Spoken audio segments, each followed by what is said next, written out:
Hello guys. Post ఆఫీసులో 28,740 BPM GDS ABPM ఉద్యోగాలకు దరఖాస్తు గడువు ఫిబ్రవరి 14తో ముగియనుంది. 16 వరకు ఫీజు చెల్లించాలి. ఏపీలో 1060, తెలంగాణలో 608 పోస్టులు ఖాళీగా ఉన్నాయి. 10th పాస్ అయి ఉండి 18 నుండి 40 ఏళ్ల వయసు ఉండాలి. 10th మెరిట్ ప్రకారం అభ్యర్థులను ఎంపిక చేస్తారు. దీనికి ఎలాంటి ఎగ్జామ్ ఉండదు.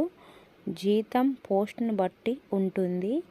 మీలో ఎవరికైనా పోస్టాఫీస్లో నోటిఫికేషన్ కోసం వెయిట్ చేసి దీనికి అప్లై చేయాలనుకున్న వారు అప్లై చేయండి. అలానే మీకు ఏమైనా డౌట్గా ఉంటే నా కామెంట్లో తెలియపరచండి.